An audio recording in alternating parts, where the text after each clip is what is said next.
Klik tombol berikut untuk mendapatkan update ilmu yang insya Allah bermanfaat.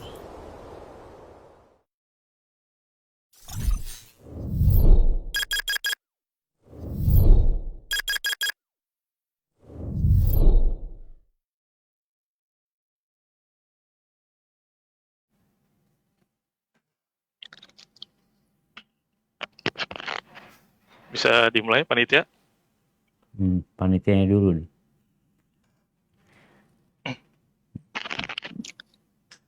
Insyaallah ada Ustaz. Baik. Assalamualaikum warahmatullahi wabarakatuh. Waalaikumsalam. Alhamdulillah rabbil alamin wassalatu wassalamu ala Rasulillah wa ala alihi wa ashabi wa man tabi'ahum bi ihsanin ila yaumiddin. Yang pertama, marilah kita bersyukur kepada Allah Subhanahu wa taala atas segala nikmat dan karunia yang telah diberikan kepada kita semua. Salawat dan salam kita haturkan kepada Nabi tercinta kita Muhammad Rasulullah Shallallahu Alaihi Wasallam beserta keluarga, sahabat, dan para pengikutnya yang tetap setia istiqomah mengikuti sunnah-sunnah beliau sampai akhir zaman nanti.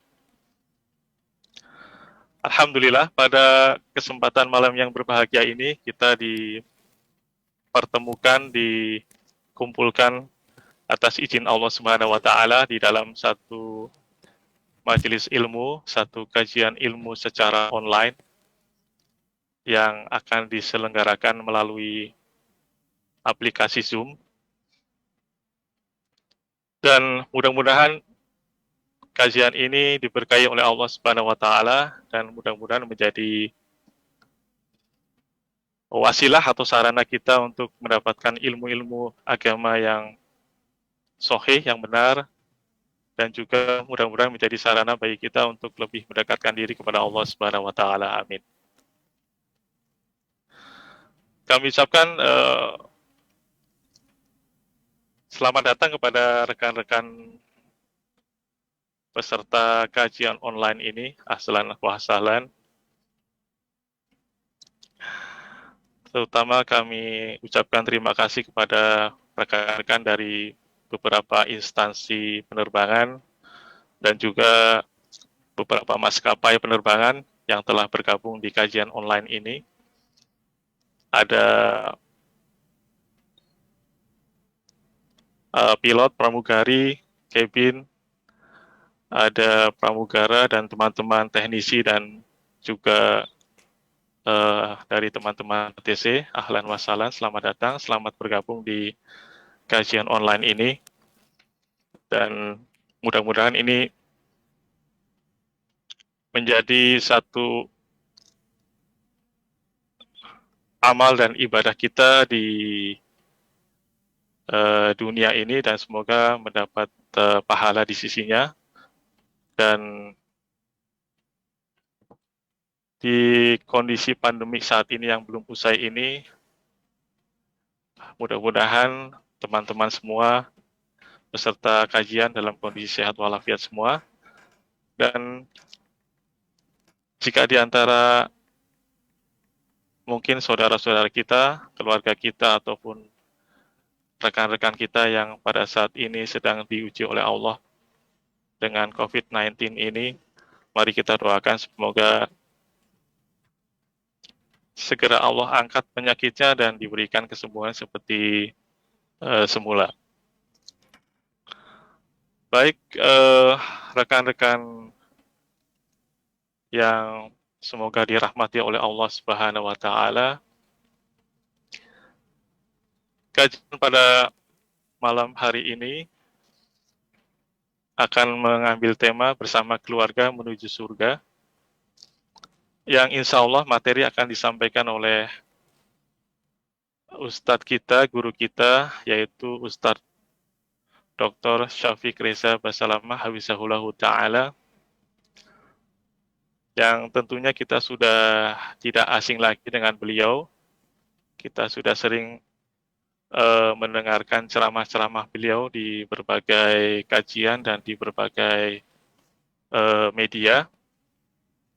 Dan alhamdulillah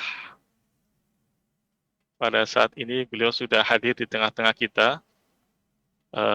Mari kita sapa terlebih dahulu. Assalamualaikum ya Ustadz. Waalaikumsalam warahmatullahi wabarakatuh. Ahlan wa sahlan. Masya Ahlan Allah. bi. Bagaimana kabar Ustadz di sana? Alhamdulillah bekhair. Sehat semua. Alhamdulillah. Semoga dijaga sama Allah Barakallahu semuanya. fikum. Wa fikum mubarak. Baik Ustadz, kami ucapkan terima kasih yang sebesar-besarnya kepada Ustadz Syafiq Risa Basalamah. Jazakallahu khairan atas waktu luang yang diberikan kepada kita semua yang ada di sini di tengah kesibukan beliau berdakwah.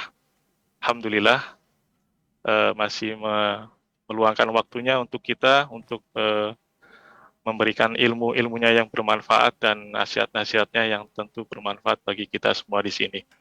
Dan tentunya ini adalah satu kesempatan yang sangat berharga sekali buat kita. Ya, kita harapkan semua yang hadir di sini bisa mengambil manfaat ini dengan sebaik-baiknya. Baik, sebelum kajian online ini kita mulai, ada beberapa hal yang perlu kami sampaikan berkaitan dengan adab-adab dan tata tertib di dalam pelaksanaan kajian online ini.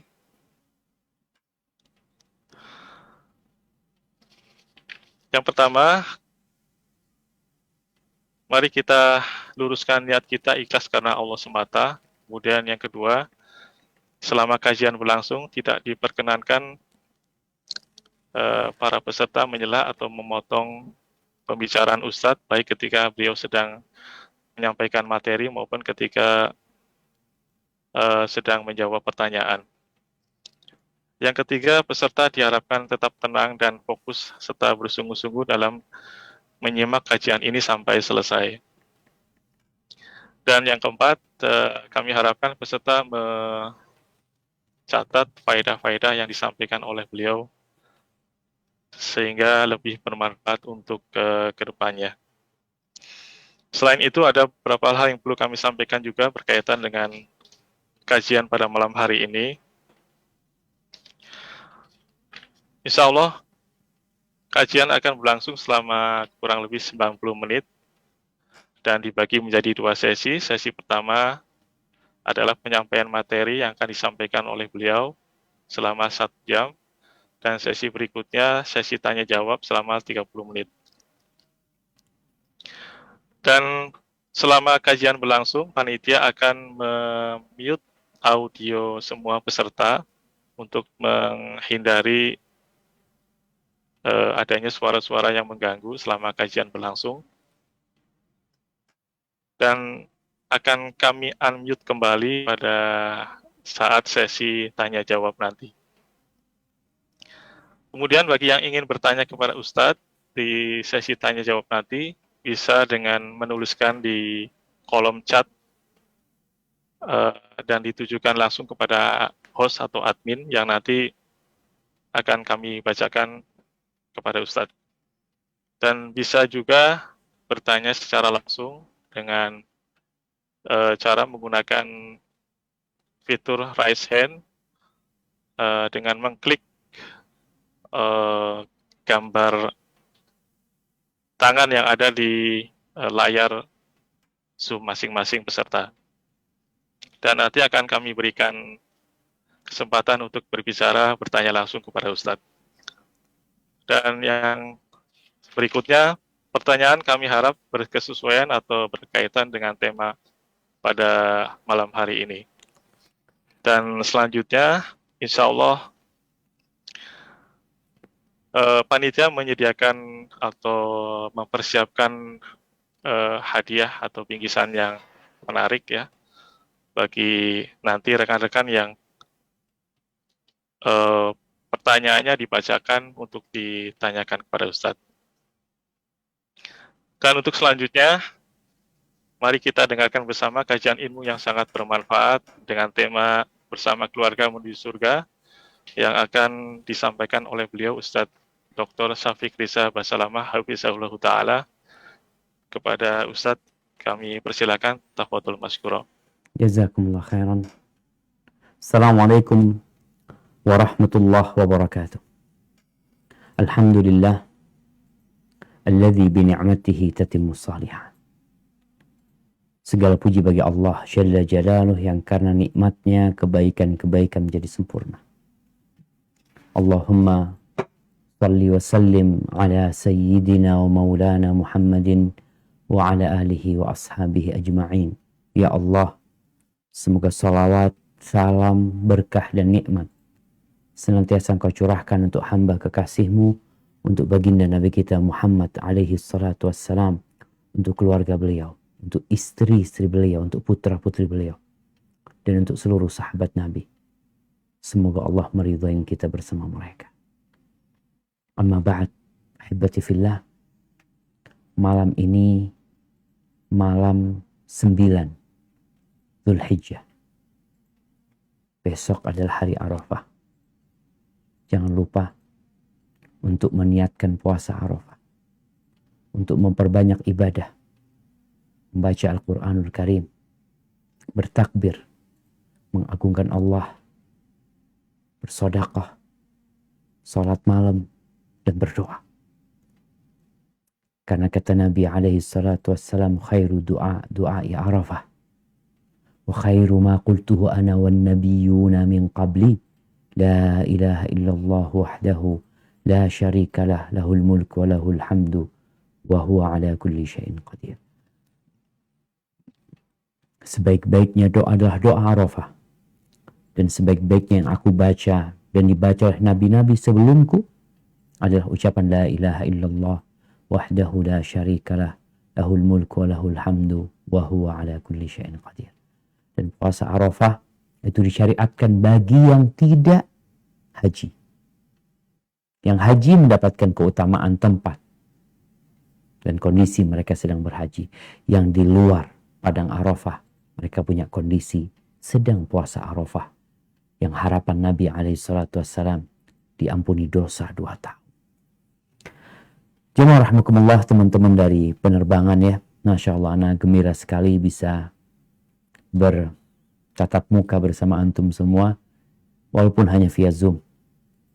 Yang sepertinya kalau nggak ada pandemi, ini nggak terjadi. Ini di antara hikmah pandemi. Sehingga setiap orang mulai belajar, mulai mengaji tanpa batasan waktu, tempat, mereka bisa belajar. Yang penting niat. Dan ternyata malam ini teman-teman dari penerbangan tadi disebutkan dengan berbagai divisi dan juga berada di tempat yang berbeda-beda, dapat kumpul bersama di sini. Maka sering-seringlah memuji Allah, karena sejatinya dalam kondisi musibah pun pujian itu milik Allah Azza wa Jalla. Karena tidak ada yang sia-sia dari apa yang Allah ciptakan. Bicara bersama keluarga menuju surga. Benarkah kita mau masuk surga? Kalau bicara keinginan, siapa yang gak ingin masuk surga? Sebuah tempat yang lebih indah dari yang pernah dipandang oleh mata. Seorang pilot, seorang kapten yang mungkin sudah kemana-mana, ke berbagai penjuru dunia, mungkin kedua matanya telah melihat banyak keindahan ciptaan Allah Azza wa Jalla. Tapi yang tidak terbang pun, tidak kemana-mana pun, duduk di rumahnya, dengan teknologi yang ada, dia dapat melihat dunia yang indah. Dia dapat melihat indahnya Pulau Hawaii. Mungkin dia dapat melihat indahnya Maladewa, Maldives. Dia dapat melihat bagaimana padang Sahara dengan berbagai binatang yang berada di Afrika. Dia dapat melihat bagaimana merekahnya bunga sakura di Jepang. Dia dapat melihat bagaimana beragam warna yang indah dan mempesona dari bunga tulip yang ada di Belanda. Sekarang kita bisa melihat. Dia bisa melihat air terjun yang besar yang ada di Niagara. Dia dapat melihat berbagai macam ikan-ikan di dasar lautan, sedangkan dia duduk di atas meja makan. Tapi surga, kata Rasul Sallallahu Alaihi Wasallam, a'dadtu, Allah berfirman, ini firman Allah, hadits qudsi ya, a'dadtu li'ibadiyas salihin ma la aynun ra'at wala udhunun sami'at wala khatara ala qalbi bashar. Aku, kata Allah Jalla Jalaluh, telah menyediakan untuk siapa?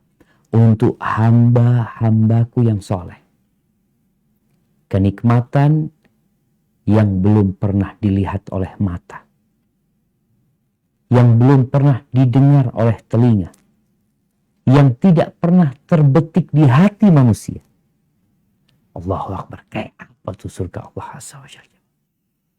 Ahibati fillah, Allah seringkali menyebutkan tentang keindahan surga dalam Al-Quranul Karim agar kita kebayang.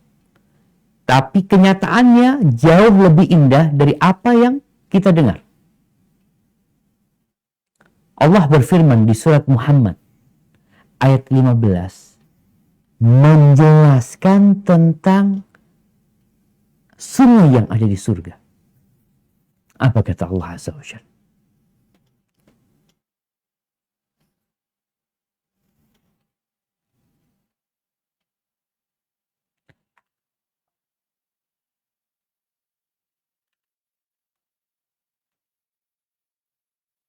Masih di mute kayaknya.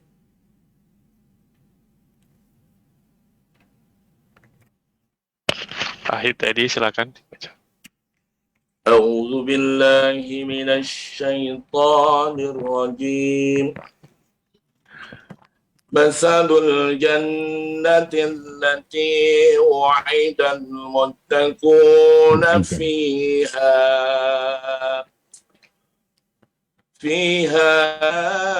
أنهار من ماء غير آسن وأنهار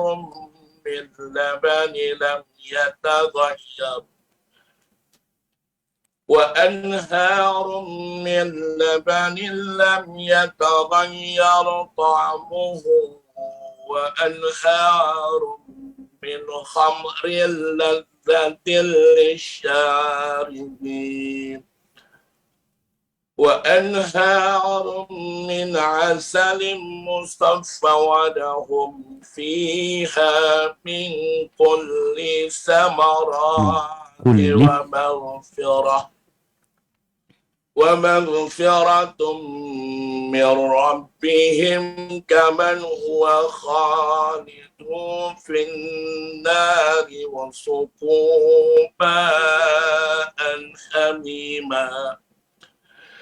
وسقوا ماء حميما فقطع أمعاءهم.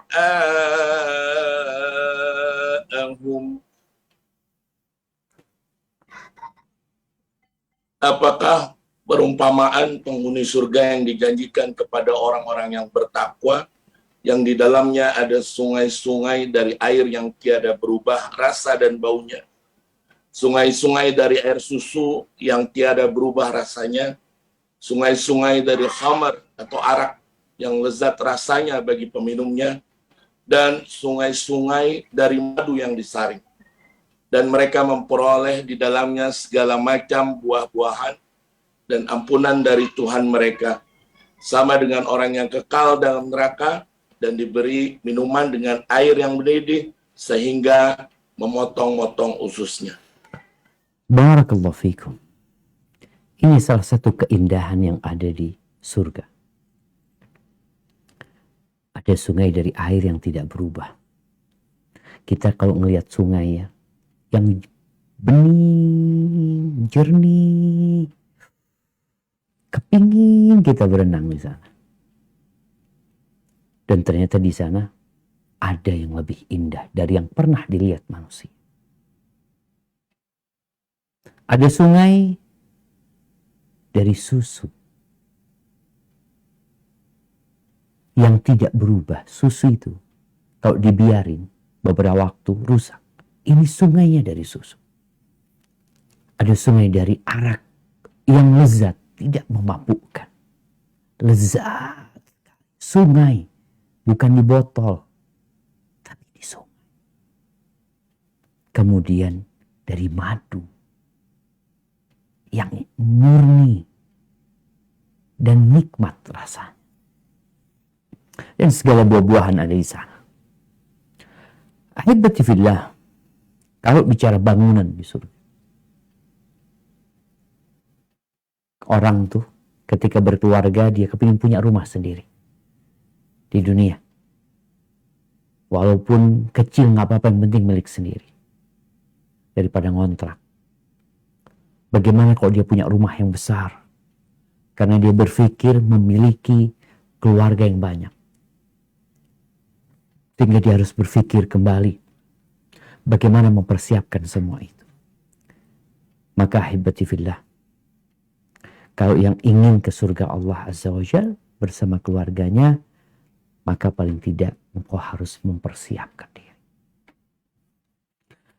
Berapa biaya yang harus dikeluarkan?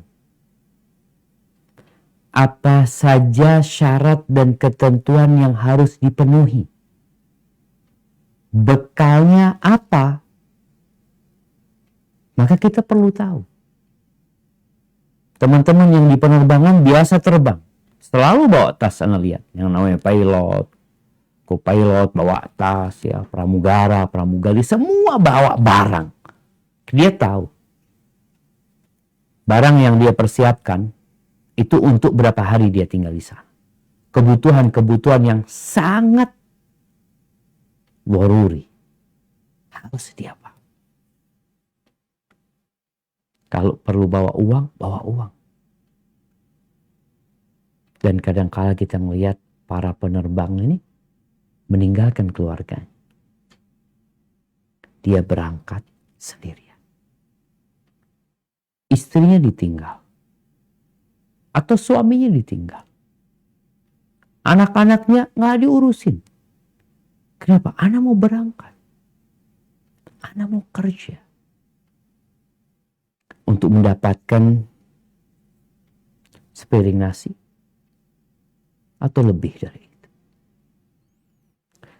Kalau untuk sesuatu yang seperti itu saja, kita membutuhkan persiapan. Kita bahkan perlu berkorban. Bagaimana untuk menuju surga Allah Azza wa Jalla yang luasnya arduhas samawati wal ardh.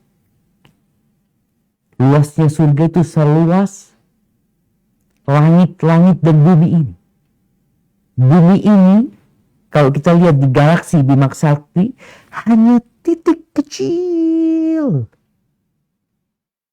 di tengah jutaan planet dan bintang-bintang. Semuanya nanti itu bakal jadi surga. Seluas langit. Namun ternyata jalan menuju ke sana berat. Harus ada yang kita korbankan. Kenapa? Karena Rasulullah SAW mengatakan, huffatil jannah bil makari. Wa huffatin nar bisyahawat. Surga itu dikelilingi dengan perkara-perkara yang tidak disukai oleh jiwa manusia. Sedangkan neraka itu dipagari dengan semua yang disenangi manusia. Kalau kita mau ke surga, itu harus lewat neraka. Maka banyak orang yang gak sampai surga. Karena dia tidak mau mengorbankan kesenangan.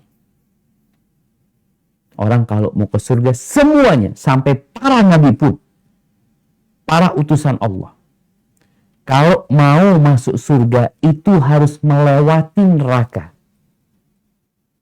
Ada sirat yang dibentangkan di atas neraka untuk diseberangi. Allah Azza wa Jalla mengatakan, wa in minkum illa wariduha kana ala rabbika hatman maqdiyah. Tidak ada satupun dari kalian kecuali akan melewati neraka. Sedangkan neraka ini kita suka jemaah dengan tagernya neraka. Sehingga orang kalau nggak tahan diri masuk neraka. Allah Azza wa Jalla menceritakan tentang bagaimana penghuni surga. Kita akan dengar ceritanya penghuni surga. Mereka ngobrol di surga. Gimana sih mereka persiapannya masuk surga gimana? Kita kan kalau sudah ada orang yang survive ya, kalau bicara sekarang COVID-19, kalau kita lihat ada orang yang sembuh, gimana kok bisa sembuh engkau, kata dia. Engkau kok bisa selamat. Ini mereka berbagi pengalaman. Allah ceritakan pengalaman ini yang akan terjadi di surga. Bagaimana penghuni surga itu ngobrol di antara mereka, lalu menceritakan rahasia mereka masuk surga. Apa kata Allah di surat At-Tur ayat 25-28. Surat At-Tur ayat 25-28. Nah, silahkan.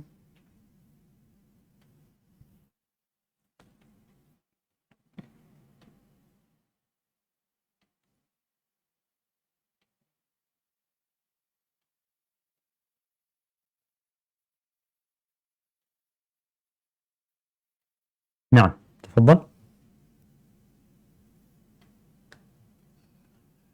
أعوذ بالله من الشيطان الرجيم وأقبل بعضهم على بعض يتساءلون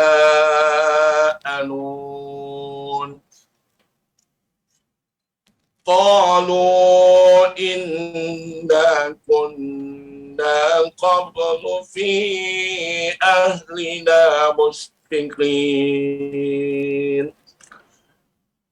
فمن الله علينا ووقانا عذاب السموم إنا كنا من قبل ندعوه إنه هو البر الرحيم. Dan sebagian mereka menghadap kepada sebagian yang lain saling bertanya. Mereka berkata, sesungguhnya kami dahulu sewaktu berada di tengah-tengah keluarga kami merasa takut akan diazab. Maka Allah memberikan karunia kepada kami dan memelihara kami dari azab neraka. Sesungguhnya kami dahulu menyembahnya, sesungguhnya Dialah yang melimpahkan kebaikan, lagi Maha Penyayang. Masya Allah. Jadi kalau benar mau masuk surga, perlu ada rasa takut dari azab. Orang kalau takut dari sesuatu, dia akan menghindari hal itu. Ini kita lihat bagaimana penghuni surga cerita pengalaman mereka. Kok bisa sih antum masuk surga? Kadang-kala seorang kapten ditanya, kapten kok bisa sih, gimana sih ceritanya kapten bisa sampai jadi kapten umpamanya? Atau yang di atasnya lagi. Dia bercerita, oh dulu kita berjuang, kita capek, kita di asrama, kita dilatih ini, itu. Banyak ceritanya. Dan semua ceritanya cerita perjuangan. Nggak cerita keenakan. Maka di sini penghuni surga cerita rasa takut yang ada di diri mereka, di tengah keluarga mereka. Sehingga mereka bersiap-siap untuk melewati api neraka dan menuju ke surga Allah Azza wa Jalla. Tapi kebanyakan keluarga, kebanyakan orang tua, suami, istri, yang ditakutkan itu masa tua. Yang ditakutkan itu masa pensiun. Nanti gimana kalau pensiun? Atau ketika seperti kondisi sekarang di masa COVID, gimana kalau di PHK? Gimana? Semua ketakutan yang sebenarnya ketakutan dengan sesuatu yang akan pergi. Sebesar apapun badai yang datang menghampiri kita, dia akan pergi. Yakin. Karena di dunia ini tidak ada kesedihan yang abadi dan tidak ada kesenangan yang hakiki. Kenapa? Karena Allah menjadikan dunia sebagai medan untuk ujian menuju surga Allah Azza wa Jalla. Ahibati fillah, bicara keluarga. Kebayang nggak ayah sama bapak, ayah sama ibu, anak sama bapaknya, suami sama istrinya, nanti itu akan saling kabur.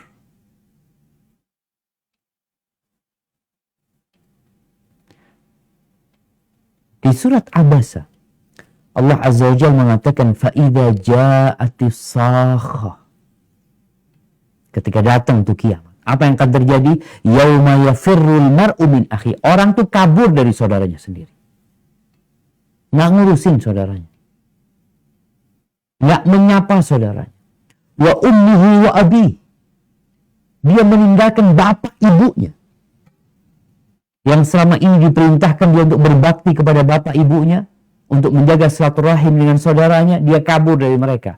Wa sahibatihi wa bani. Istri yang kalau pulang kerja, dia datang ke rumahnya disambut sama istrinya, pada hari itu dia akan kabur juga dari istrinya. Wa bani, dan dari anak-anak. Padahal selama hidup katanya bekerja buat anak, bekerja buat orang tua, berjuang, berupaya agar mereka hidup layak. Pada hari kiamat, engkau nggak akan peduli sama mereka. Kau bahkan menghindari mereka. Kenapa? Likulli imri'in minhum yawma idzin sya'nu yughni. Semua disibukkan dengan dirinya sendiri. Ahibati fillah. Bahkan nanti pada hari kiamat, orang itu siap untuk mengorbankan. Kita bicara kita di Idul Adha bentar lagi mengorbankan domba, mengorbankan sapi dengan harapan Allah menyelamatkan kita dari api neraka. Dengan harapan agar kita tidak diazab sama Allah Azza wa Jalla. Harapan Allah menerima kurban kita nanti pada hari kiamat. Allah Azza wa Jalla di surat Ma'arij mengatakan yubassarunahum yawaddul mujrim lau yaftadi min adzabi yaumi'idzin bibani. Akan ditampakkan kepada mereka. Mereka saling melihat sama keluarga mereka, bapak sama anak. Saling nampak. Pada hari itu, orang yang berbuat dosa ingin menebus dirinya dari azab Allah Azza wa Jalla dengan apa? Dengan anaknya sendiri. Padahal di dunia bapak ini siap pasang badan demi anaknya. Anaknya ada masalah, bapaknya di depan. Anaknya mungkin melanggar sesuatu, bapaknya berusaha gimana anaknya selamat. Tapi hari kiamat, anaknya mau dijadikan tebusan. Ini anakku yang diazab, yang penting aku nggak diazab. Dia siap mengorbankan. Wasahibati, istrinya pun dikorbankan sekali. Nggak cukup anakku jadi tebusanku, nih istriku juga. Diazab mereka, yang penting aku selamat. Wa akhi, saudaranya. Nggak cukup saudaranya, wa fasilatihi allati tu'wi, bangsanya. 270 juta penduduk Indonesia, nih, aku korbankan semuanya asalkan aku selamat. Dia siap melakukan itu. Wa man fil ardi jami'an thumma yunji. Bahkan dia siap mengorbankan seluruh penduduk bumi ini. Ada 8 miliar manusia untuk menebus dirinya sendiri. Tapi nggak akan pernah itu terjadi. Maka hibati fillah, kita benar-benar harus mempersiapkan diri. Harus ada rasa takut di diri kita. Orang yang takut itu akan berjuang. Tapi kalau ketakutan dia hanya dengan urusan dunia, jangan urusan masa tua, hanya urusan perut dia. Ingat, semua badai yang pernah terjadi di muka bumi ini berlalu. sebesar apapun. Tapi pada hari kiamat, yang ada fariqun fil jannah wa fariqun fis sa'ir. Satu kelompok di surga, satu kelompok di neraka. Khalidina fiha abada. Kekal selama. Maka ahibati fillah, apa yang perlu kita lakukan agar dapat menuju ke surga bersama keluarga kita? Maka niat. Benar enggak engkau niat mau ke surga? Orang tua kalau ngasih nasihat anaknya, nak engkau benar mau kuliah di UI. Benar, saingannya berat loh. Sungguh-sungguh engkau. Biayanya besar. Engkau juga harus meninggalkan keluarga, siap. Engkau hidup di sana, siap. Yang ditanya pertama niat. Karena jangan sampai ayah nanti keluar duit banyak, ternyata engkau nggak niat. Mau masuk surga pun bersama keluarga perlu niat. Rasulullah SAW dalam hadis riwayat Bukhari mengatakan, innamal a'malu binniyat. Wa innama likulli imri'in ma nawa. Faman kanat hijratuhu ila Allah wa rasulihi fahijratuhu ila Allah wa rasulihi. Wa man kanat hijratuhu lidunya yusibuha aw imra'atin yankihuha fahijratuhu ila ma hajara ilaih. Semua amalan itu tergantung dengan niatnya. Dan setiap orang akan mendapatkan apa yang dia niatkan. Barang siapa yang hijrahnya menuju kepada Allah, menuju kepada Rasulnya. Kalau bicara menuju kepada Allah, menuju kepada Rasulnya, berarti harus ada yang harus engkau korbankan. Karena ada aturan-aturan Allah yang harus engkau jalan. Aturan dunia engkau ikutin. Karena engkau punya niat mendapatkan dunia. Aturan Allah seharusnya engkau ikutin. Kalau engkau punya niat menuju kepada Allah dan Rasulnya. Dan Allah akan sampaikan. Kalau niatmu kepada Allah dan Rasulnya, Allah akan mudahkan. Tapi kalau hijrahmu untuk mendapatkan dunia atau wanita, ya sudah, ke sana engkau berangkat. Kepada sesuatu yang fana yang kau bakal tinggalkan, tuh perempuan, secantik apapun. Engkau tahu bagaimana cerita akhir perempuan ini. Kalau umurnya panjang, dia akan jadi tua. Dia akan keriput, dia akan sakit-sakitan, dan dia akan jadi bangkai nanti. Kalau bicara dunia, sebanyak apapun dunia yang dikumpulkan juga akan ditinggalkan.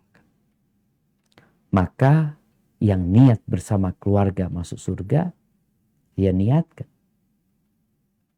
Engkau akan memilih pasangan hidupmu yang benar. Dari niat kan ketahuan. Niat mau jadi apa? Menjadi dokter. Ya kuliah kedokteran lah.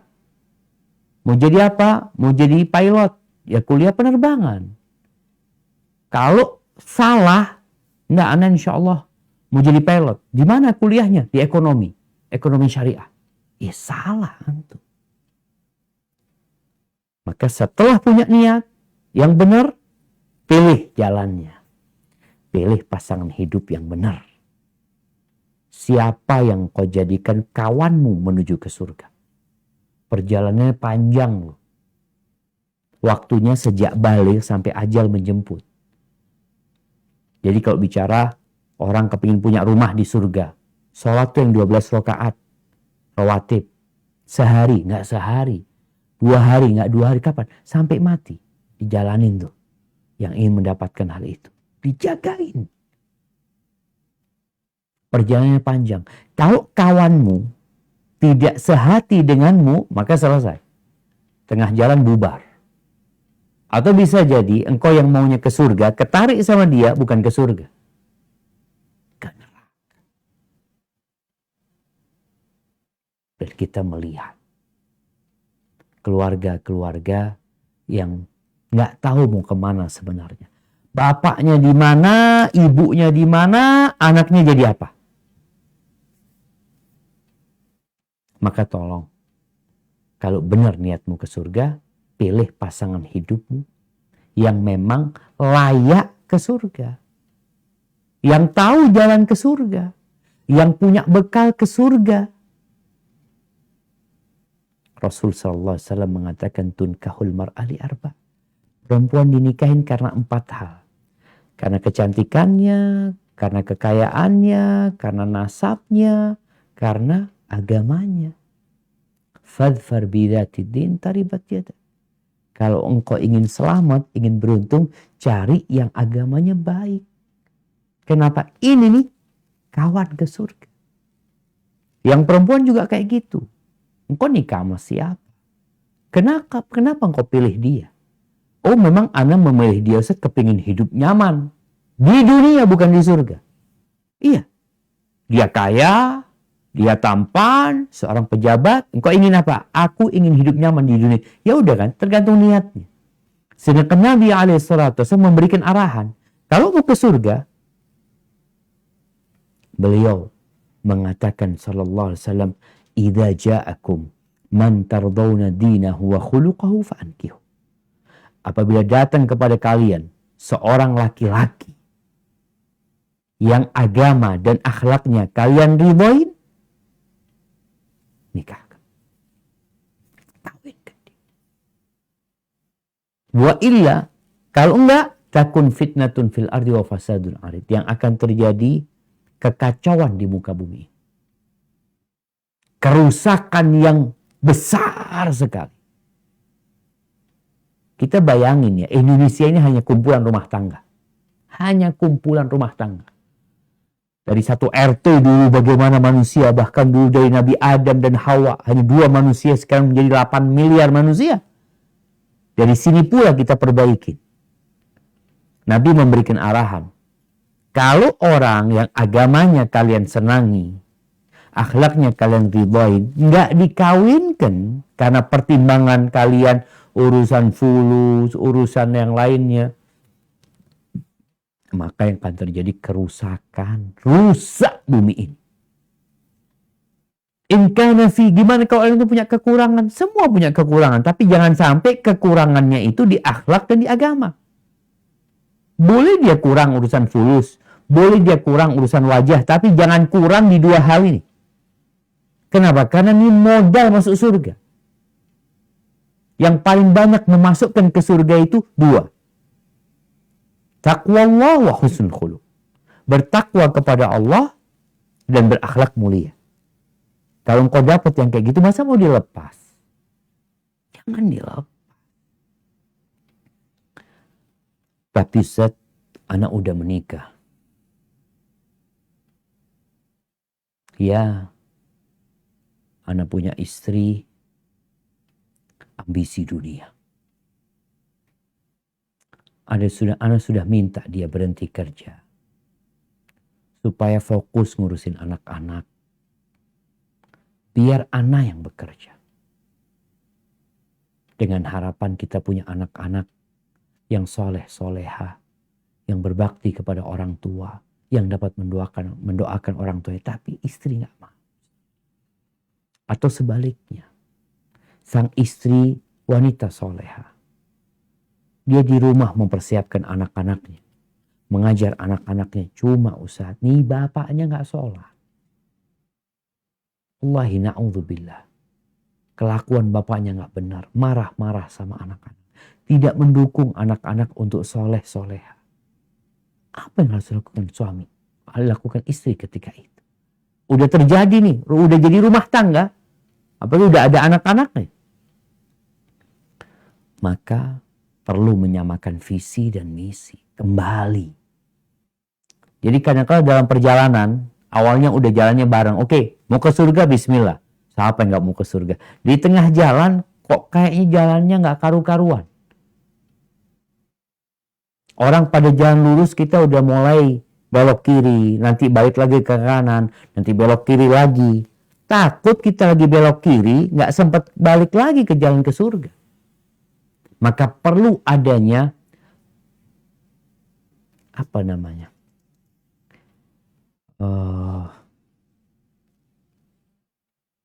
Ada satu bahasa redesign. Kembali kita mendesain sama keluarga kita. Gimana nih? Kita desain kembali hidup kita. Mau kemana kita nih? Perlu duduk kadang-kala suami istri. Kadang-kala terjadi keributan dalam rumah tangga ya karena beda visi dan misi. Oke, duduk. Kenapa? Sang istri mengatakan, Ustaz, anak punya suami nggak kenal halal haram sudah sekarang. Kerjaannya yang apa aja pokoknya dapat duit dan Masya Allah banyak fulusnya, Ustaz. Gimana? Jadi mau ke surga. Maka perlu duduk kembali. Rasulullah SAW, bayangkan Nabi kita Muhammad alaihissalam. Setelah bertahun-tahun menikah dengan istri-istrinya. Beliau pernah mendiamkan istrinya selama 1 bulan. Dalam rangka apa? Mempersiapkan diri untuk ke surga. Kadangkala jamaah, ada kuda yang dipuasakan. Ada kuda yang memang dikarantina untuk persiapan, untuk lomba. Ini bini-bini kadangkala perlu didiamin. Iya. Rasulullah SAW memboikot istrinya. Rasulullah alaihissalatu orang yang paling pengasih, yang penyayang, yang paling baik di muka bumi ini pernah mendiamkan istrinya 1 bulan. Nih mak-mak tolong dengerin. Nggak diurusin istri. Beliau tinggal di satu tempat di dalam kebun. Ternyata istri-istrinya menuntut urusan dunia. Lebih dari yang seharusnya Nabi berikan kepada mereka. Mereka ribut urusan dunia. Maka akhirnya turun firman Allah di surat Al-Ahzab ayat 28-29. Untuk mendesain kembali hidup ini apa nih? Mau kemana nih? Nah, silahkan dibaca di surat Al-Ahzab ayat 28-29. أعوذ بالله من الشيطان الرجيم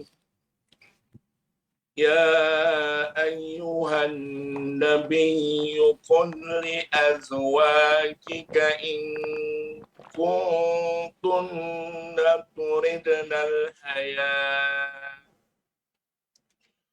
تردن الحياة الدنيا وزينتها فتعالين أمتعكن وأسرحكن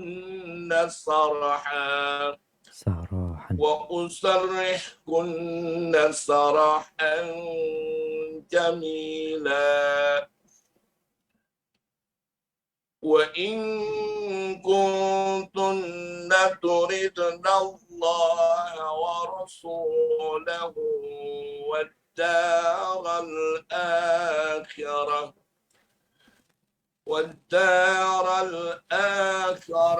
فإن الله أعد للمحسنات منكن أجرا عظيما.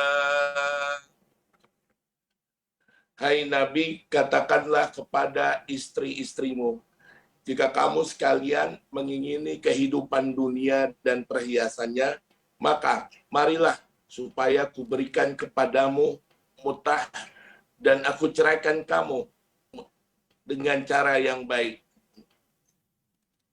Dan jika kamu sekalian menghendaki keridhaan Allah dan Rasul-Nya serta kesenangan di negeri akhirat, maka sesungguhnya Allah menyediakan bagi siapa yang berbuat baik di antaramu pahala yang besar. Subhanallah. Nih, Nabi memanggil istrinya satu persatu untuk mendesain ulang mereka. Gimana? Katakan kepada istri-istri, maunya kalian apa? Mau dunia? Mau kenyamanan di dunia? Mau kelezatan dunia? Mau kemewahan dunia? Udah, kemari kalian. Aku akan kasih mut'ah. Mut'ah itu kayak model pesangon. Kasih duit, kasih kesenangan. Fadhal. Terus gimana? Selamat tinggal. Kita bisa baik-baik. Kita nggak bisa melanjutkan perjalanan bersama. Kenapa? Udah beda arah. Kalau ambisi harus satu. Tujuan harus satu. Loh Ustaz, emangnya nggak boleh menikmati dunia?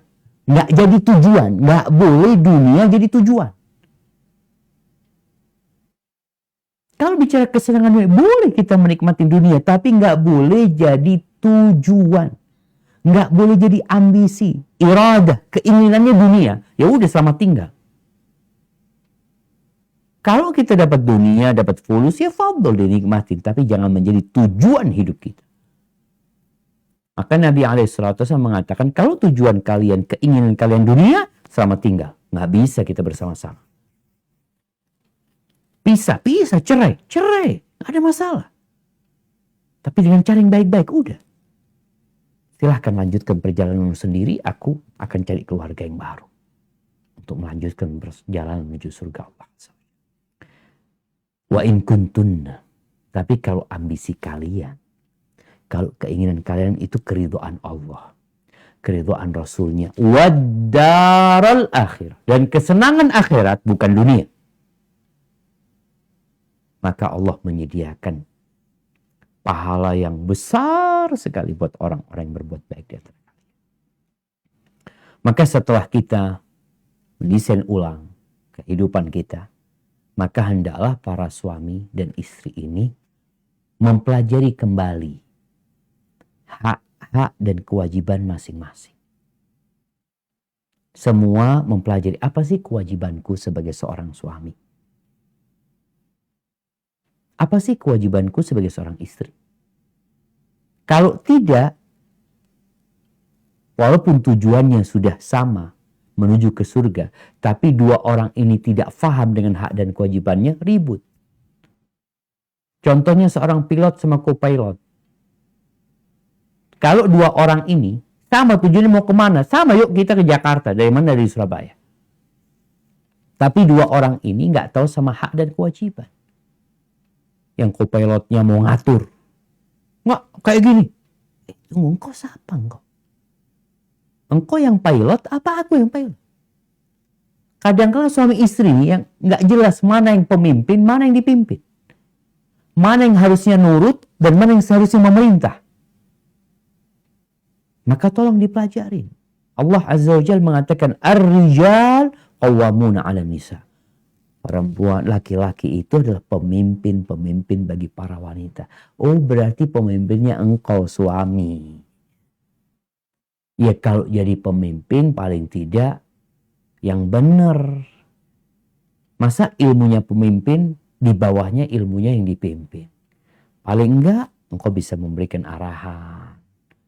Engkau tahu bagaimana mengarahkan, bagaimana mengajak, bagaimana memerintah. Allah telah menjadikan laki-laki pemimpin atas wanita. Para wanita harus tahu diri. Walaupun mungkin suaminya ya secara finansial di bawah dia, tetap suaminya pemimpin. Dan sang suami tugas terbesarnya bukan sandang, pangan, papan. Tapi tugas terbesar suami, kata Allah Azza wa Jal, ya ayyuhalladzina amanu qu anfusakum wa ahlikum nar. Wahai orang-orang beriman, selamatkan diri kalian dan keluarga kalian dari api neraka. Engkau yang tanggung jawab. Jangan berharap engkau masuk surga sendirian ya, tanpa mempertanggungjawabkan anak buahmu, tanpa mempertanggungjawabkan istri dan anak-anakmu. Seorang kapten, seorang pilot itu bertanggung jawab atas apa yang dia bawa.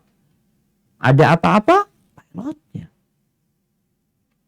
Begitu pula di rumah. Ada apa-apa, oh bapaknya, suaminya ini nggak benar nih. Sampai ada suami yang dayuth. yang Allah tidak akan melihat kepada dia, tidak akan berbicara sama dia. Ini orang juga akan diampuni sama Allah Azza wa Jalla. Dia akan dapat azab Allah Azza wa Jalla. Artinya dengan dosanya itu dia diancam neraka. Siapa ad-dayuth? Laki-laki yang gak punya rasa cemburu. Yukirul munkar fi ahli. Dia biarkan kemungkaran terjadi di keluarga. Engkau pemimpinnya. Ketika ada masalah di satu bandara, yang dicari kepala bandaranya, kok bisa terjadi? Oh, anak gak tahu kok bisa terjadi. Engkau yang tanggung jawab. Ya. Bagaimana seorang Kapolres dicopot gara-gara ada satu kesalahan di salah satu wilayahnya. Kenapa? Engkau pemimpin. Maka disebutkan oleh Amr bin Qais al-Mullai, innal mar'ata la tukhasimu zawjaha indallah yaumal qiyamah. Ada seorang wanita yang bakal menggugat suaminya, menuntut suaminya pada hari kiamat di hadapan Allah Azza wa Jalla. Dia mengatakan, ya Rabbi, ini suamiku nih nggak ngajarin aku agama, tidak mendidikku dengan baik. Apa yang dikerjakan? Innama ya'tini bi khubzis suq. Kerjaan dia cuma bawa roti dari pasar. Bas. Ini kerjaan suami, sandang pangan papan. Jadi mesin pencari uang saja. Berangkat pagi, keluar, malam dapat fulus, kasih istrinya. Belikan rumah istrinya, belikan mobil istrinya. Semua dikasih sama istrinya. Dia merasa, sudah, anak telah melaksanakan tugas anak sebagai seorang suami. Semua kebutuhan sudah anak penuhin. Ada satu kebutuhan yang kau lupa. Kebutuhan hatinya, ruhnya, yang terkadang tidak diperhatikan. Kita perhatian sama kebutuhan jasad. Jasad ini dari tanah, balik ke tanah. Maka para suami harus tahu dengan kewajibannya. Para istri juga harus tahu apa sih kewajiban dia. Dengarkan, taat, patuhi suami. Kalau tidak terjadi ini, istri nggak taat, namanya pesawat itu, kalau co-pilotnya nggak taat, mungkin bisa berantem di kokpit itu. Berantem di sana, satu pesawat amburadul. Makanya kadangkala yang jadi korban itu anak-anak. Nggak tahu anaknya jadi apa. Gara-gara dua orang ini tidak paham dengan hak dan kewajiban. Ya, juga kita harus paham. Nggak ada yang sempurna. Oleh karena itu Rasul SAW menganjurkan agar kita melihat kepada kelebihan pasangan kita, bukan melihat kepada kekurangan. Yang salah diperbaikin, yang kurang dilengkapin. Tapi perlu ada saling memaafkan. Kalau suami sedang marah, istri ingat, diam. Kenapa? Ya ini mau ke surga nih, bareng-bareng. Satu lagi marah, didiemin, didinginkan. Minta maaf. Agar kendaraan ini bisa lanjut. Kalau tidak, berhenti di situ.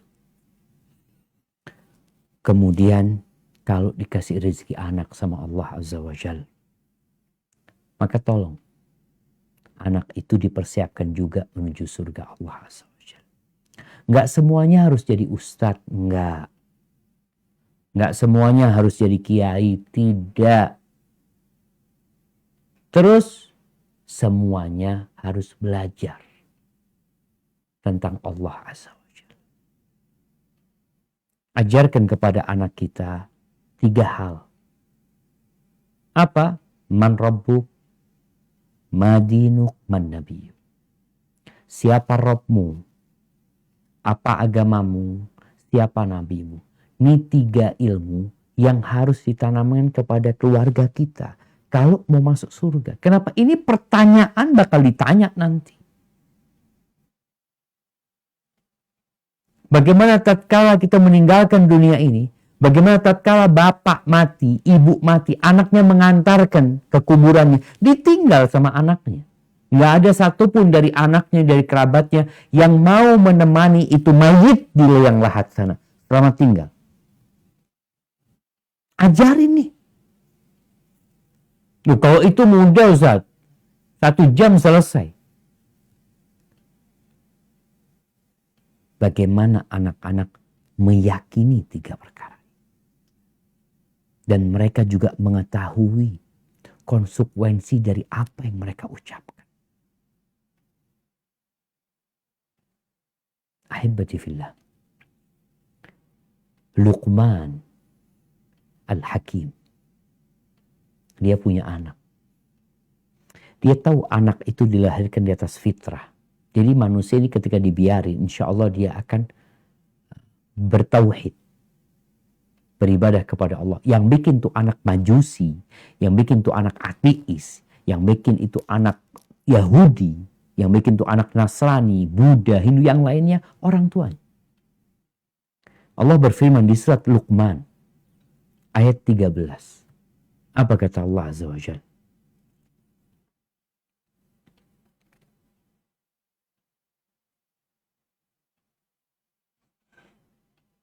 أعوذ بالله من الشيطان الرجيم وإذ قال لقمان لابنه وهو يعظه يا بني لا تشرك بالله إن الشرك لظلم عظيم.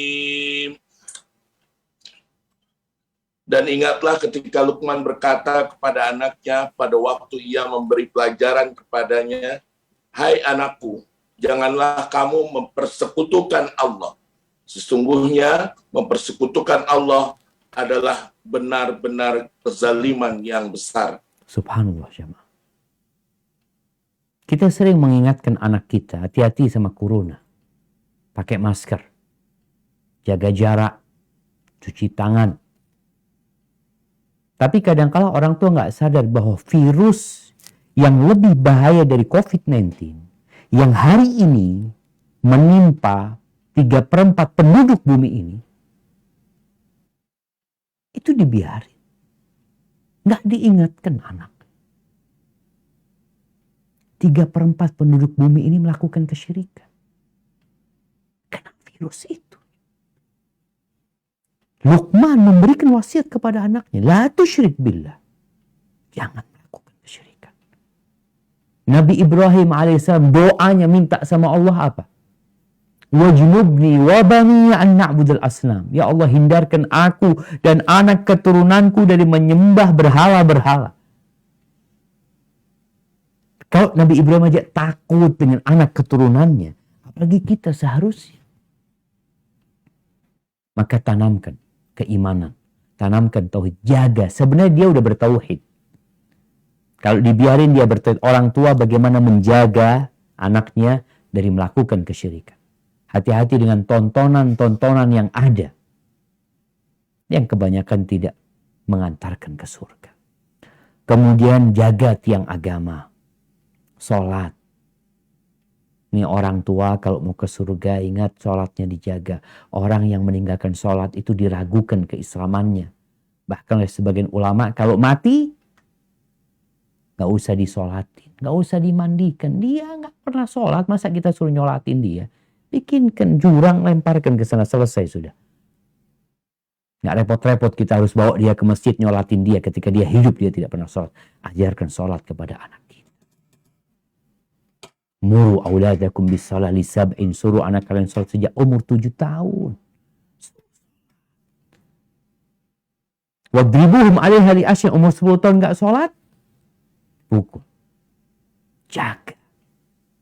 Bagaimana anak kita menjalankan sholat dengan ikhlas, sesuai dengan sunnah Nabi. Jaga rukun Islam yang lainnya. Jaga puasa ya. Semuanya. Pokoknya tadi kita bicara 3 pertanyaan ini harus kita ajarkan kepada anak kita. Kepada keluarga kita. Man rabbuk, madinuk, man nabiyuk.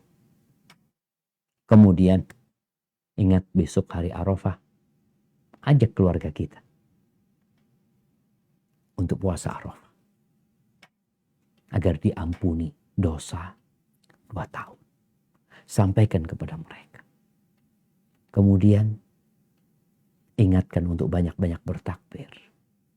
Di Idul Adha juga sampaikan yang punya rezeki, ayo korban.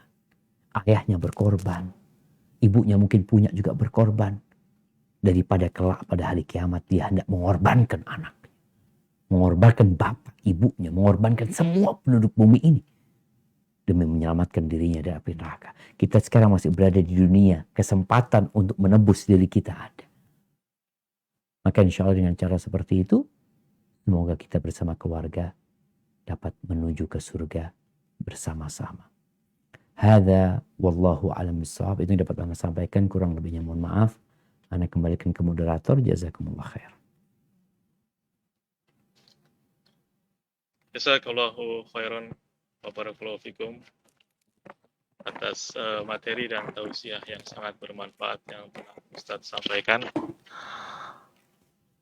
Dan sebelum kita memasuki sesi tanya jawab, ingin kami sampaikan sekali lagi terima kasih kepada rekan-rekan kru yang telah berpartisipasi bergabung di kajian online ini, baik dari maskapai domestik maupun internasional. Kami mencatat di sini ada beberapa rekan kami yang dari ada Garuda, Citylink, Lion, Batik, kemudian Wings, ada dari SIJ, Sriwijaya, John Lin, Deraya, Demonim, Sriwijaya, Qatar, Emirates, dan Fitjet. Jazakumullahu khairan, barakallahu fikum. Untuk selanjutnya, marilah kita memasuki sesi tanya jawab. Bagi rekan-rekan yang ingin bertanya, dipersilakan. Dan untuk pertanyaan awal, kita bacakan yang sudah masuk melalui pertanyaan tertulis, Ustadz. Nah.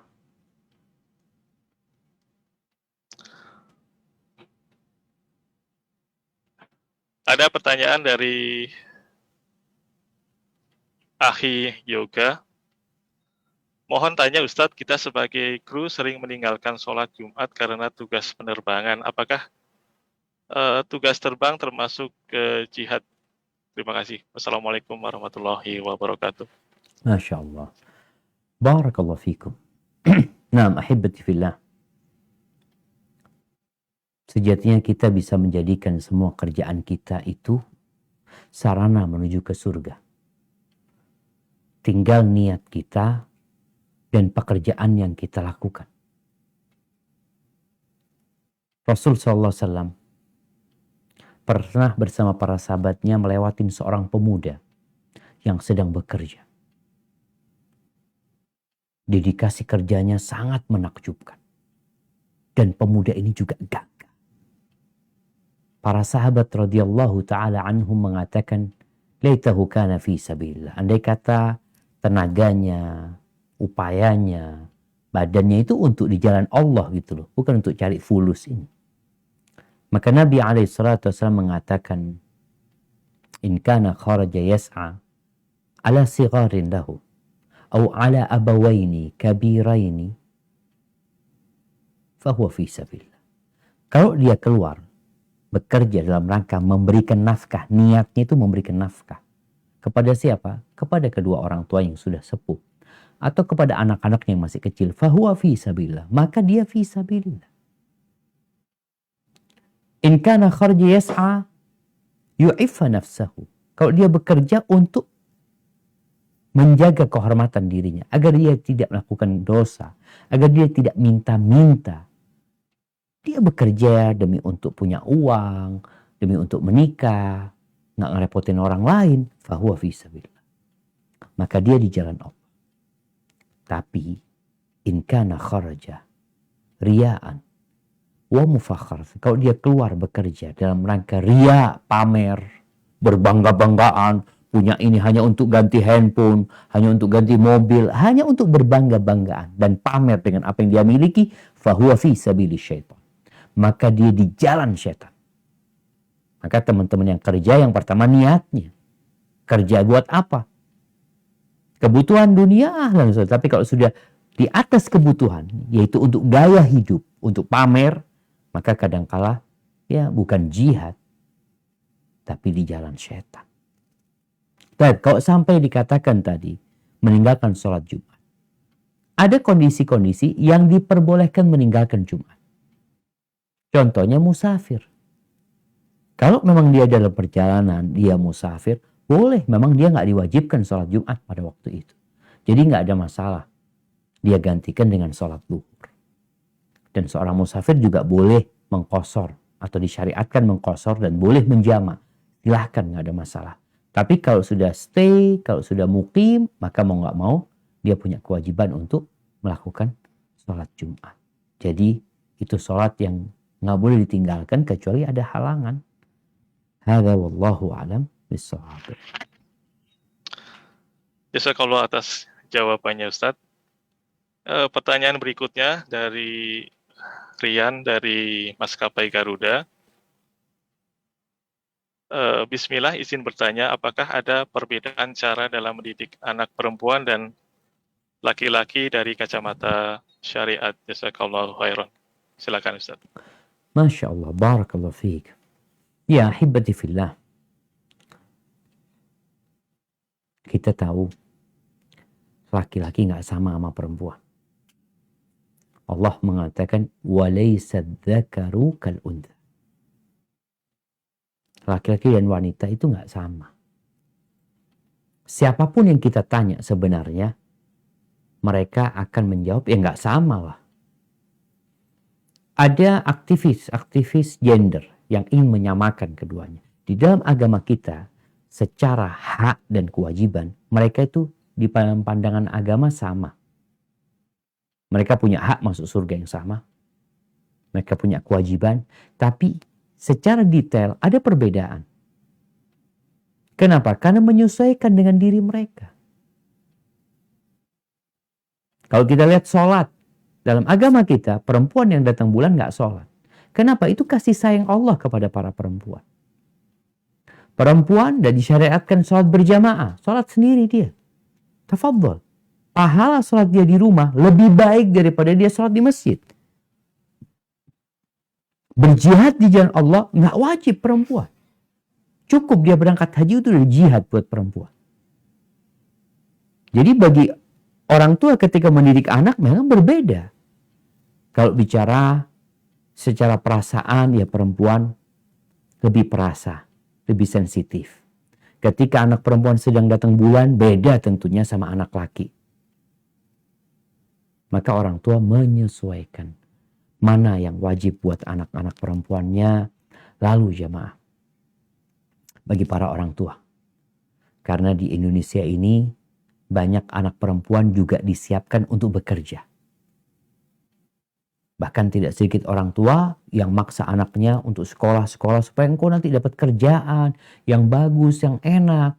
Sehingga kalau engkau nanti diceraikan sama suamimu, engkau sudah punya pegangan, subhanallah. Jadi kadang-kala orang tua menyiapkan anak perempuannya untuk bercerai. Padahal orang tua harus mempersiapkan anak perempuannya, silakan mau sekolah. Tapi jangan lupa, dipersiapkan anak perempuannya untuk menjadi seorang istri. Statusnya istri. Itu angan-angan semua perempuan. Menjadi seorang istri. Setelah itu naik karirnya. Dari istri menjadi seorang ibu. Maka bagaimana mendidik anak perempuan untuk menjadi seorang istri, menjadi seorang ibu? Kenapa? Karena kita lihat seorang bapak dan ibu yang memiliki anak perempuan. Terkadang dia tidak mendapatkan secara maksimal kebaktian anak perempuan. Alasannya apa? Karena tuh anak perempuan diambil sama suaminya. Ketika menikah, surga dan neraka anak perempuan itu siapa? Suaminya. Bukan bapak ibunya lagi. Dia tetap wajib berbakti kepada bapak ibunya. Tapi dengan segala keterbatasan. Dia lebih wajib taat dan patuh sama suaminya daripada sama ayah bundanya. Terus kok kayak gitu? Oleh karena itu, Allah berikan balasan surga. Siapa yang punya anak 2 atau punya adik perempuan 2, 3 yang dia didik dengan baik, dengan benar, kemudian dinikahkan, maka anak perempuan itu akan menjadi benteng yang menyelamatkan orang tuanya dari api neraka. Anak laki nggak kayak gitu. Kau mau punya anak 10 anak laki nggak bisa jadi benteng seperti anak perempuan 2 atau bahkan 1, insya Allah itu dapat menyelamatkan orang tuanya dari api neraka. Kenapa? Karena orang tua kalau punya anak laki, tetap anak laki itu kewajiban berbaktinya sama orang tuanya tidak terbatasi dengan istrinya. Nggak ada dia harus izin istri. Ana mau kasih bapak ya, harus izin istri. Ana mau ke rumah ibu ya, harus izin istri. Nggak ada. Maka tetap full orang tua itu dapat kebaktian anak lakinya. Beda sama anak perempuan. Sehingga dalam mendidik anak perempuan, itu tadi dilihat secara kondisi anak perempuan itu mau jadi apa. Sehingga ke sana orang tua mengarahkan. Bekerja silahkan. Selama sesuai dengan bimbingan syariat, tidak menyalahi syariat, tapi harus tahu. Engkau bakal menjadi istri. Ayah ingin engkau menjadi seorang ibu buat anak-anak. Maka ini yang perlu dipersiapkan untuk mereka. Nafkah, kewajiban para suami. Hadza wallahu a'lam bishawab. Jazakallahu khairan atas jawabannya Ustadz. Selanjutnya kita beralih ke pertanyaan secara langsung. Sudah ada beberapa yang ingin bertanya langsung. Silakan kepada Ahi Adam Perdana untuk menyampaikan pertanyaannya kepada Ustadz. Bisa di-unmute speakernya.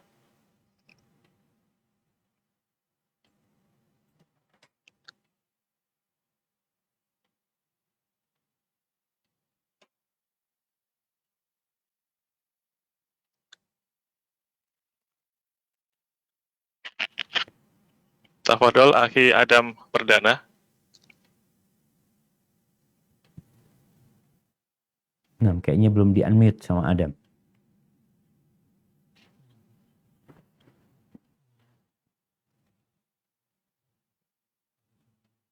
Ada suaranya Adam. Akhi Adam belum keluar suaranya.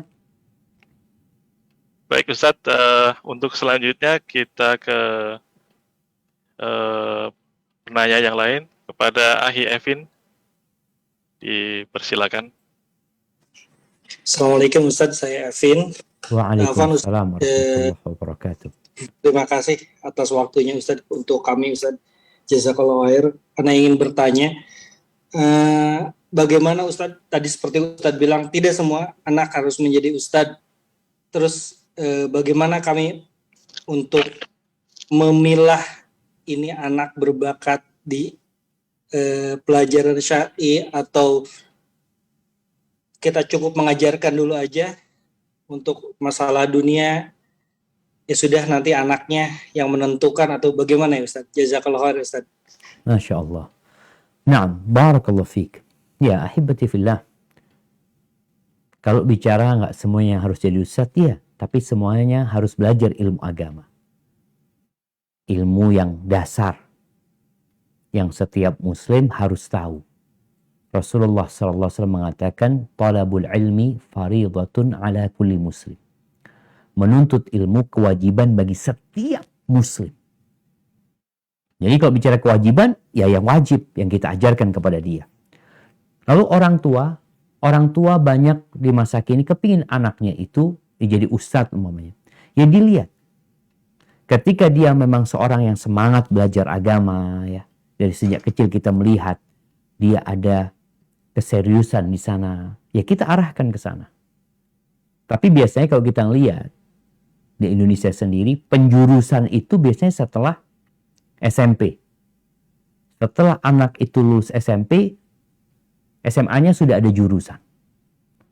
Jurusan matematika, ada yang IPA, mungkin ada yang sosial. Sudah mulai kelihatan. Nah, disitulah kita bisa mengarahkan. Ketika masih kecil, ya kita fokus ajarkan kepada dia agama. Kalau bicara pesantren, rata-rata pesantren itu setelah SD. Tapi ada juga yang setelah SMP mereka.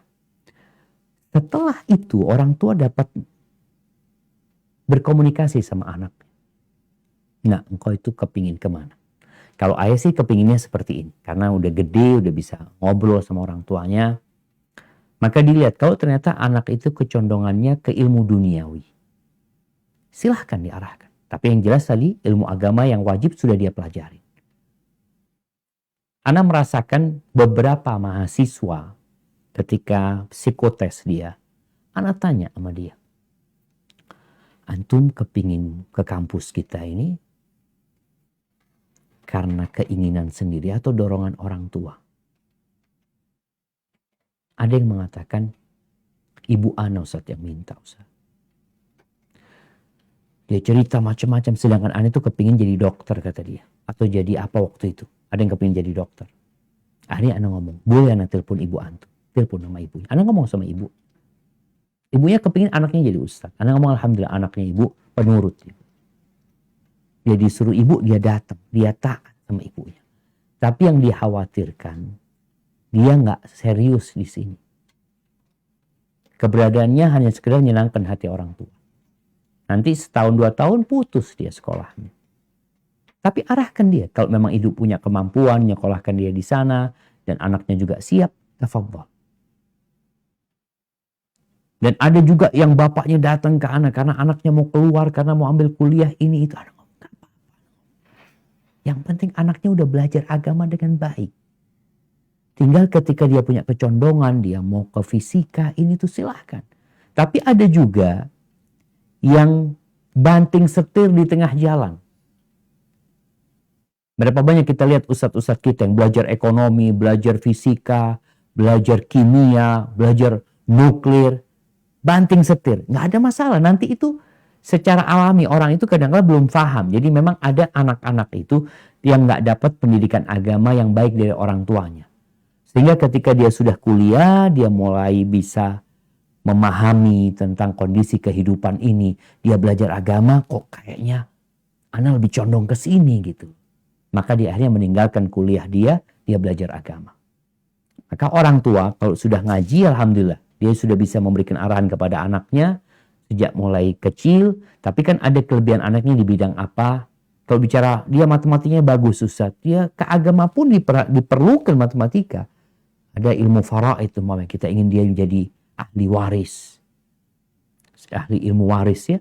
Sehingga bermanfaat buat dunia dan akhiratnya insyaallah. Hadza wallahu a'lam bissawab.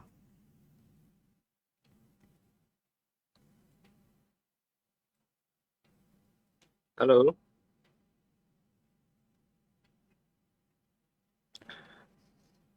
Jazakallahu khairan Ustaz atas jawabannya. Semoga bisa dipahami oleh yang bertanya. Untuk pertanyaan berikutnya, kami persilakan kembali Ahi Adam Perdana untuk bertanya langsung kepada Ustadz. Dipersilakan. Assalamualaikum warahmatullahi wabarakatuh, Ustadz. Waalaikumsalam warahmatullahi wabarakatuh. Ahlan wa sahlan. Barakallahu fiik. Ustadz, izin saya ingin bertanya. Saya udah sering terkait dengan tema ini ya. Saya ingin ngajak keluarga saya, istri saya. Juga saya punya keluarga saya. Namun keluarga saya terutama ayah, ibu, bahkan om juga ada yang masih melakukan kegiatan-kegiatan yang dianggap ibadah sehingga seperti ada kalau saya bilang perbuatan-perbuatan yang tidak ada contohnya. Juga saya memberikan juga ngasih tahu tentang riba, tentang ain dengan berusaha selembut mungkin. Hubungan saya terhadap mereka itu baik. Ustadz, yang saya ingin ditanyakan yaitu apakah saya bisa di surga nanti berkumpul dengan mereka dengan ya belum tersampaikan ya gitu Ustadz. Karena hidayah aku yakin Allah yang kasih aja gitu. Cuman belum sampai sekarang belum bisa berubah. Subhanallah. Nah, itu aja Akh Adam. Iya Ustadz. Baik, jazakallah khair. Barakallahu fikum. Nah, mahibbati fillah. Ada keluarga kecil, ada keluarga besar. Kita tahu posisi anak beda sama posisi bapak. Bagaimana cerita Nabi Ibrahim mengajak bapaknya? Jadi kalau ada anak-anak yang memiliki orang tua yang sulit diajak ke jalan menuju ke surga, yang sulit untuk diajak hijrah menuju kepada Allah dan Rasulnya, maka kita sudah punya contoh bagaimana Nabi Ibrahim mengajak ayahnya selembut mungkin, dengan adab dan etika yang paling luhur. Pada akhir cerita, bapaknya mengatakan, la illam tantahi ya Ibrahim la arjuman. Kalau engkau nggak berhenti dengan dakwah-dakwahmu ini, aku akan rajam engkau. Wahjurni maliyah. Setelah mengancam itu, bapaknya menyuruh Nabi Ibrahim pergi. Tinggalkan aku. Tapi bagaimana seorang anak yang cinta kepada orang tuanya, yang ingin bersama orang tuanya menuju ke surga? Nabi Ibrahim mengatakan, salamun alaik. Semoga dikasih keselamatan kau ayah. Sa'astaghfiru laka rabbi. Aku akan terus berdoa memohonkan ampun kepada Allah. Innahu kana bi hafi. Allah itu maha baik sekali sama aku. Bapaknya ikut membakar Nabi Ibrahim. Tapi terus Nabi Ibrahim mendakwain ayahnya, mendoakan orang tuanya, tapi pada akhirnya ayahnya mati dalam kekufuran. Maka seorang anak yang ingin bersama keluarga besarnya masuk surga, ya terus berdoa dan terus berdakwah. Selama orang tuanya masih muslim, ada kesempatan untuk bersama keluarga masuk surga. Allah Azza wa Jalla mengatakan, walladzina amanu wattaba'athum dzurriyyatuhum biimanin alhaqna bihim dzurriyyatahum ma alatnahum min amalihim min syai'. Orang-orang yang beriman dan diikuti oleh anak keturunan mereka yang beriman, niscaya kami akan kumpulkan mereka di surga Allah Azza wa Jalla tanpa mengurangi pahala buat orang yang lebih baik amalannya. Jadi secara iman, selama iman itu ada, masih ada harapan ketemu di surga Allah Azza wa Jalla. Walaupun mungkin ada sebagian yang masuk neraka, na'udzubillah, karena ketika ditimbang, amal solehnya lebih ringan daripada dosa-dosanya. Sehingga dia masuk ke neraka. Karena Allah tidak mengampuni dia. Mungkinkah dia berkumpul? Mungkin. Seorang ayah bisa memberikan syafaat kepada anaknya. Seorang anak bisa memberikan syafaat kepada orang tuanya. Nanti di sana. Terus apakah mereka akan dikumpulkan di satu tempat? Wallahu a'lam bishawab. Ada yang mengatakan tidak. Semua sesuai dengan amalannya. Tapi mereka bisa saling mengunjungin. Sebagaimana seorang anak di dunia ini nggak kumpul sama orang tuanya. Tapi diziarah ke rumah orang tuanya. Orang tuanya kadang-kala membesuk dia. Mengunjungin dia. Di surga pun akan terjadi saling berkunjung. Di antara orang tua sama anaknya. Bersama kerabat-kerabatnya. Jadi masih ada kemungkinan bab syafaat itu ada di sana. Selama orang tua kita tidak melakukan kesyirikan, mati di atas Islam. Tapi mungkin tadi dikatakan ada amalan-amalan yang tidak sesuai dengan sunnah. Mungkin ada dosa-dosa yang masih dikerjakan padahal kita sudah berusaha. Tapi yang jelas, jangan pernah putus asa untuk berdakwah dan untuk mendoakan. Berbeda suami istri. Karena bapak anak ini nggak bisa dipisahkan. Nggak ada suratnya. Kalau suami istri ada suratnya, ada surat nikahnya. Ketika sang istri tidak mau diajak ke surga, maka suami bisa tegas. Bahkan bagaimana tadi kita membaca di surat Al-Ahzab, ayat 28-29, Nabi ngasih pilihan kepada istrinya, engkau mau ke surga atau enggak? Enggak mau ya sudah. Kau bicara mau secara lisan iya. Tapi ketika perbuatannya tidak sesuai, maka kadangkala perceraian jadi solusi.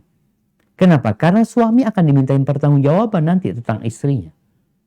Ini di saat memang nggak memungkinkan. Tapi kalau masih bisa diperbaiki, ya terus diperbaiki.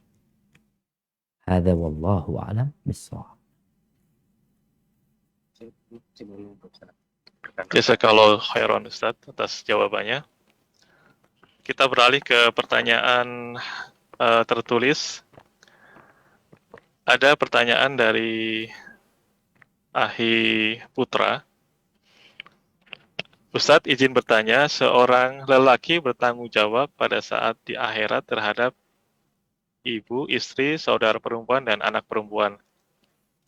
Pertanyaan saya, apakah saudara perempuan dan anak perempuan akan tetap jadi tanggung jawab kita meskipun sudah menikah? Bukankah mereka harusnya menjadi tanggungan suami mereka? Jazakallahu khairan, Ustaz. Masya Allah. Naam, barakallahu fiik. Ahibati fillah. Kalau bicara bertanggung jawab, iya dia bertanggung jawab.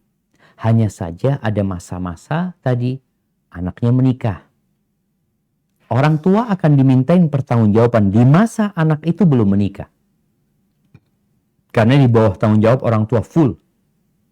Ketika anak itu menikah, tetap itu anaknya. Tapi ada yang lebih bertanggung jawab lagi, yaitu suaminya. Terkadang orang tua ini memang di masa anak itu bersama orang tuanya, gak diurusin dengan benar. Sehingga jadi tanggung jawab orang tua. Anak dulu gak ngajarin sholat sama anak-anak anak. Anak dulu gak ngajarin anak-anak itu untuk mau berhijab ya. Anak perempuan anak. Anak juga dulu urusan puasa gak terlalu peduli sama anak-anak. Tapi dia udah nikah. Berarti kan ada masa yang dia bakal ditanya sama Allah ketika menjadi tanggung jawab dia. Ketika menikah menjadi tanggung jawab suaminya. Akan tetapi bukan berarti putus. Orang tua memerintahkan kepada kebaikan, mencegah kemungkaran. Ketika dia tahu anaknya nggak sholat, oh itu kan sudah tanggung jawab suami. Nah, tapi tetap engkau seorang bapak, bila melihat kemungkaran, kita jangan ngelihat kemungkaran anak kita. Kita melihat kemungkaran yang lainnya. Kita punya tugas mencegah kemungkaran tersebut. Ima dengan tangan kita, kalau nggak mampu dengan lisan kita, kalau nggak mampu maka dengan hati kita. Rasulullah SAW ketika Fatimah sudah menikah, radhiyallahu ta'ala anha, Nabi itu masih membangunkan Fatimah bersama Ali untuk sholat malam. Masih. Kenapa? Tetap anaknya gitu. Tadi kita sampaikan, nggak ada ceritanya putus sebenarnya. Hanya ada peralihan tanggung jawab, yang lebih tanggung jawab adalah suaminya. Tapi kalau suami istri ketika terjadi perceraian selesai. Bicara kakak sama adik, ya juga dia melihat. Itu adik dia. Ketika adiknya umpamanya nggak sholat walaupun sudah menikah. Adiknya melakukan kemaksiatan, ya sebagai seorang abang, dia tetap berusaha untuk memberikan nasihat. Walaupun sekali lagi, tanggung jawab terbesar tentunya suaminya pada waktu itu. Hadza wallahu a'lam bishawab. Nah.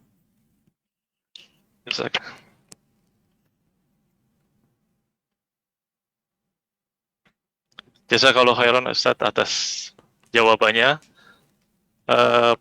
Pertanyaan selanjutnya, dan mungkin ini adalah pertanyaan yang terakhir karena waktu yang tidak memungkinkan. Pertanyaannya cukup menarik Ustadz. Tidak disebutkan namanya. Assalamualaikum warahmatullahi wabarakatuh. Izin bertanya, di era pandemik ini, setelah kita bekerja selama 4 hari, kita pulang dan mengisolasi diri untuk mengetahui ada gejala COVID-19 atau tidak. Namun sebelum selesai isolasi mandiri, ternyata kita sudah dijadwal terbang kembali. Bagaimana solusi untuk menyalurkan hasrat biologis kita dengan istri, Ustadz? Masya Allah. Anda jadi bingung gitu. Nah, ahibati fillah. Wallahu a'lam bishawab. Jadi kalau bicara isolasi mandiri, yang tentunya dia nggak bisa menyalurkan dengan istrinya. Apa nggak ada cara lain, Bang? Ini yang berpengalaman mungkin bisa kasih jawaban, Bang. Wallahualam, Ustaz. Iya, artinya dia sebelum 3 hari udah terbang lagi. Dari pertanyaan seperti itu, Ustaz. Berarti kan sebenarnya dia nggak ada masalah sebenarnya kan, Bang, untuk menghubungin istrinya. Kalau dia aja terbang aja boleh gitu. Sebelum 3 hari itu dia sudah bisa terbang gitu sebenarnya. Yang mana terbang itu ya dia akan berkerumunan mungkin sama orang. Tinggal bagaimana dia ketika isoman itu kan sudah dicek kalau dia negatif. Atau dia nggak dicek ketika isoman itu?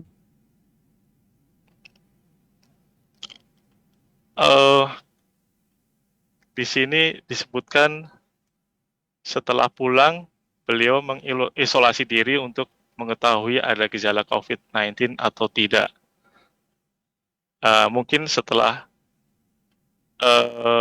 belum selesai isolasi mandirinya ternyata sudah dijadwal kembali. Berarti mungkin beliau terdeteksi positif mungkin Ustaz. Terus gimana berangkat lagi dia positif dia, Bang?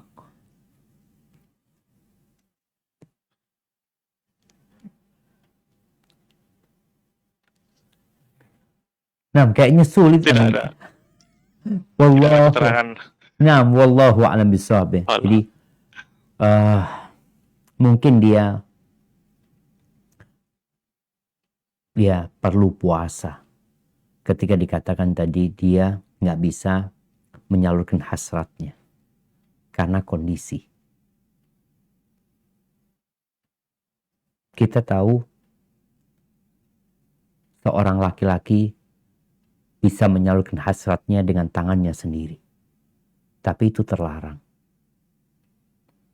Maka mungkin bisa dengan cara dia berpuasa, menahan syahwatnya, memohon kepada Allah Azza wa Jal. Kalau memang dia nggak bisa untuk menghubungi istrinya. Wallahu a'lam bishawab. Ini termasuk salah satu yang sebenarnya perlu dipertimbangkan, perlu direnungkan buat kita semua. Salah satu tujuan pernikahan itu adalah menyalurkan hasrat kita. Nggak ada alasan buat laki-laki berzina. Tidak ada alasan berzina. Mau istrinya nggak nurut, mau istrinya udah tua, ini nggak ada alasan berzina. Karena Allah membolehkan bagi dia menikah lebih dari 1, 2, 3, 4. Dan Nabi SAW memberikan arahan bila seorang laki-laki melihat perempuan yang membuat hasratnya itu bangkit. Nabi SAW mengatakan, "Falyarji ila ahli," pulang ke rumahnya. Itu yang punya istri. Yang nggak punya istri, maka mau tidak mau dia harus menahan diri dengan berpuasa, ya. Seperti itu. Jadi wallahu a'lam bishawab. Yang jelas kalau dikatakan mungkin berpikir untuk menyalurkan hasratnya dengan onani, kita tahu onani itu pendapat yang rajih, terlarang, ya. Kecuali dalam kondisi terpaksa mungkin. Wallahu a'lam bishawab. Barakallahu fikum. Nah. Jazakallahu khairan. Barakallahu fikum Ustadz. Dan nampaknya pertanyaan tadi adalah pertanyaan yang terakhir karena waktu yang tidak mengizinkan kita. Alhamdulillah sudah 1,5 jam lebih kita menyimak nasihat-nasihat dan ilmu dari beliau. Sekali lagi kami ucapkan jazakallahu khairan kepada Ustadz Dr. Syafiq Riza Basalamah hafizahullah ta'ala. Semoga Allah selalu menjaga beliau dan keluarga beliau. Dan kami ucapkan terima kasih juga kepada tim yang telah membantu terlaksananya acara ini. Dan terima kasih juga kami ucapkan kepada seluruh peserta atas partisipasinya dan atensinya. Tidak semua pertanyaan tidak bisa kami bacakan karena keterbatasan waktu. Dan semoga kita bisa bertemu di lain waktu, di kajian-kajian yang lain dan di tema-tema yang lain. Saya mewakili panitia dan seluruh panitia, mohon maaf jika ada kesalahan dan kekurangan dalam kajian ini. Dan untuk hadiah yang tadi kita sampaikan, bagi penanya yang tadi disebutkan pertanyaannya, nanti akan dihubungi oleh admin atau panitia. Baik, mari kita tutup pertemuan atau kajian pada malam hari ini dengan doa kafaratul majelis. Subhanakallahumma wa bihamdika asyhadu an la ilaha illa anta astaghfiruka wa atubu ilaik.